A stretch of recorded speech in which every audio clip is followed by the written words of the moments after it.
In Irish we have a phrase, Céad Míle Fáilte, which means 1,000 welcomes. As we begin this journey from ocean to plate, we welcome you to Cork, Ireland's second largest city. Within Cork itself, we boast that our harbour is the second largest natural harbour in the world. Within the fabric of our city's story, the ocean connects many individual stories into one. From fisherman to fishmonger to restaurateur, all life begins at the ocean. So I invite you to join us as we begin our journey of discovery, forging the links between the ocean and daily life in Cork. Oh look, Kinsale! The thing about Kinsale is it's generally a common place for fishing, boats and usual sea life, which is somehow linked to hobbies and all that jazz. It also has a strong fish market, as you can see around fishy, nudge nudge, wink wink, general commercialisation.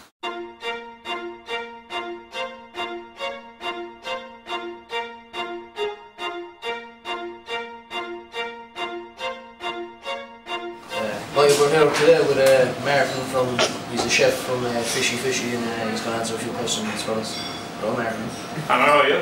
Good, I know yourself. Alright, welcome to Kinsale. Thank you very much. Should you mind telling us a little bit about yourself first? Well, my name is Mário and I'm the chef owner of Fishy in Kinsale. I've been in business probably all of 21 years and always with fish. Always, you know, we started with a fish shop. Then we moved from the original fish shop to another unit in Kinsale here, which we have a fish shop, a deli and a small little fish and chip takeaway. And then we moved down here 6 years ago and we have a large restaurant just specialising in seafood. Alright. Do you want to just ask a few questions? How long have you been interested in cooking fish? I think all my life. I trained as a chef in Rockwell College back probably 28, 30 years ago. And everywhere that I worked, it seemed to be by the sea, and I always found it easy to cook fish. You know? Right. And why did you become a chef in why a fish restaurant and not other type of meat? Well, I suppose, I mean, the obvious thing for me is, why did I open a seafood restaurant in Kinsale? Because I suppose I'm by the water, I'm right on the water, you know? And I mean, when people come to Kinsale, I think the first thing they see is the sea, and obviously they imagine, oh, I'm going to eat some nice seafood today, you know? So that really was, I mean, my love of fish, I always love fish. I always find it so easy to cook. It's so good and healthy for you. You know, I mean, that's really why I started with a seafood restaurant. And then I suppose, you know, people would say, wow, you know, it's great that you come to, you know, a town by the sea, and it isn't every town in Ireland that there's a good seafood restaurant, you know, by the sea, you know. So, and again, it's great that we're using local produce, supporting local fishermen. So, I mean, for me, that's all good.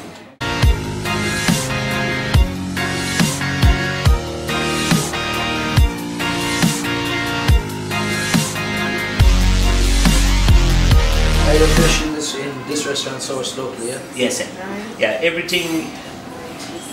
Everything that we use in the restaurant is either caught off Kinsale or in West Cork, yeah? So we buy in Kinsale, we buy in Union Hall, we buy in Castletown Bear, we buy in School. What do you think are the links between fish and daily life? Well, I mean, you know, fish is one of those probably sustainable products that, I mean, fishermen go out, they catch the fish. For all the world, when I talk to the fish, what is the fisherman's bank? Fisherman's bank is the sea. So that's where their bank is, right? And that, they said, like, it replenishes itself all the time, you know? So they go out, they catch just what they catch for the day, we buy it, we sell it, they go out the next day, there's more fish in the sea, you know? What do you think of all the fish being caught and doing to the fish population? Again, I think, I mean, you asked me, is there overfishing of fish? Yeah. Well, look, in certain places there is overfishing, but regulations are in now. I mean, there's a lot of, you know, regulation in, I mean, and it's quite well controlled now, you know.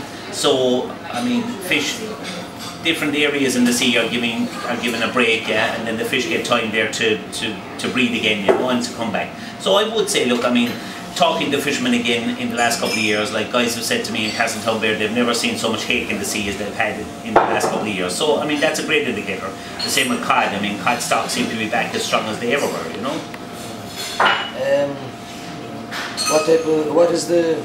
What type of fish is most commonly caught in Irish waters? Well, I suppose the most common ones would be haddock, monkfish, white sole. We would have cod. I mean, cod would be plentiful. Plaice, you know. So there is a good supply of fish off the Irish waters. There's no doubt. You know. Do you think fishermen get paid well for their catch? No. No, I think they could be rewarded better, you know. I think they could be rewarded better. But I suppose, you know, in economic terms, I mean, they are the first step on the ladder for all the world, right? They go out, they catch it. I mean, so by the time it actually comes to market, either in a restaurant or at a fish counter in a supermarket, probably there's 4 or 5 different guys after getting their hands on it. So, I mean, the return that fishermen get for fishing, you know, really for the danger that they put themselves into, I mean, it is a hard job. I mean, weather-wise, they're working long hours, you know, they could get a better return. What is your opinion on the EU regulations on fishermen? My opinion on the EU regulations? Well, I mean, you know, obviously, I think for years, look, there was no regulation within fishing. The last couple of years it has come in. Obviously, some of the fishermen got upset over it. The guys that are still there and are doing well, they've had to adapt, and they have adapted. And I think the long-term fact of the regulation is that it will make sure that we have fish for a long time to come. You know? Has the economic downturn affected the fishing business?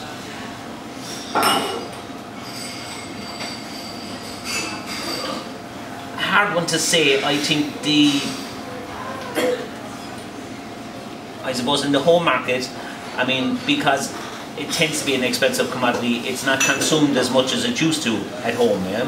But as an export product, it is performing very well, because obviously there's a huge demand for fish in Europe, in mainland Europe, you know, and that's where most of our fish goes, you know, so the prices are good there, you know. Yeah. What is the effect on the food chain of low fish stocks?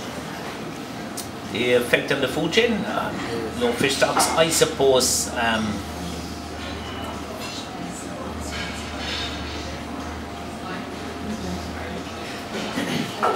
Again, I mean, if fish stocks are lower, right, naturally, right, with that, then people are consuming something else instead of fresh fish, you know. But from my experience, like I say, and talking to fishermen, I mean, they are doing well. They are definitely catching as much fish as they ever were, you know.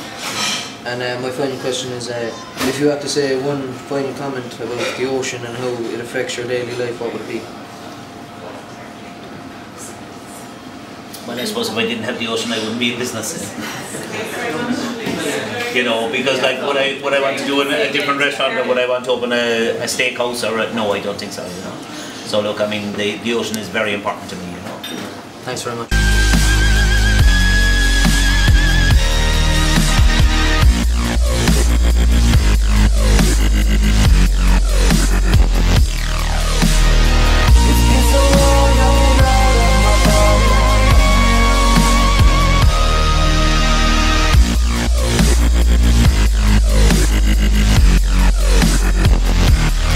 We've just spotted a trawler coming in.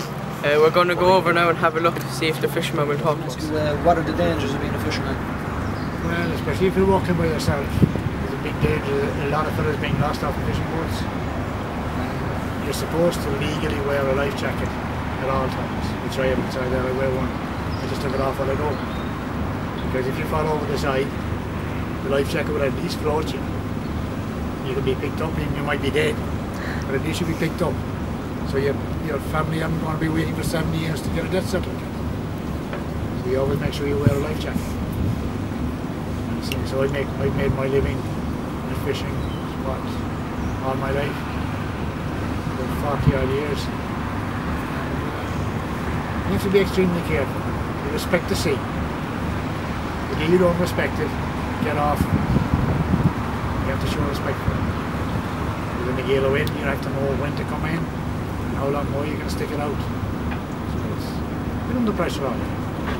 Keep your eyes open. Yeah, some of the fishermen's equipment that they use for catching lobsters, crabs and shrimp. How important is the sea in your daily life? It's very important. That's what I make my living at. At this stage of my life, what else can I do? Because you keep fishing. either decide to retire or the man above decides to retire you.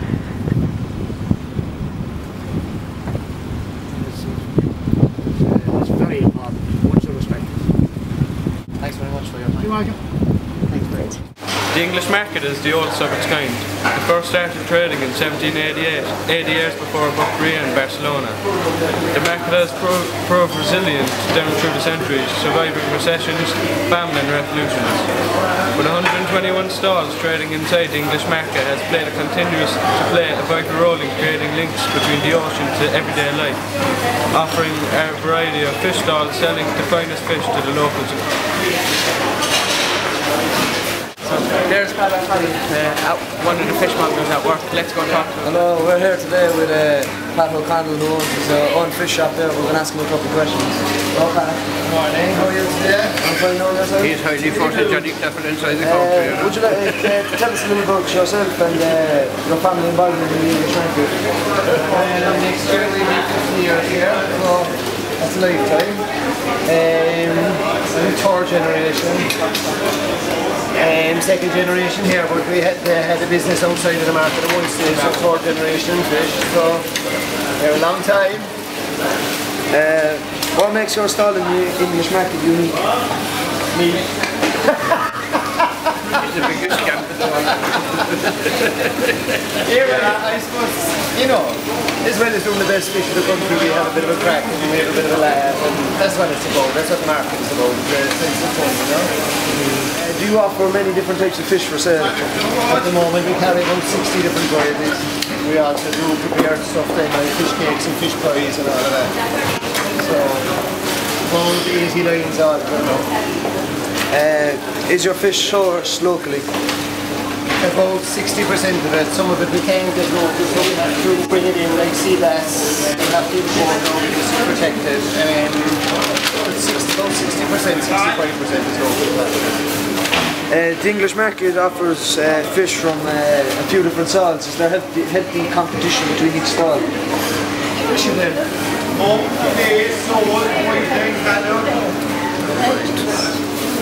Two little fillets. No, I know. I just think they two there. Yeah. Missionaries, but I mean, we do our own thing and never worry about anything else. I reckon if I'm good enough, people will come here anyway. You know? Yeah. If you had one final comment about the ocean and how it affects our daily life, what would it be? Well, I never want to be buried at sea anyway, I'll put it that way. Thanks very much for your time. You're welcome. Over the last 14 minutes, we have taken you on a journey into the lives of those mostly connected with the ocean. Our hope is that as the global village gets smaller, we will realise that life, in all its forms, is interconnected. Water is the source of all that life. We're from there back to where I fish.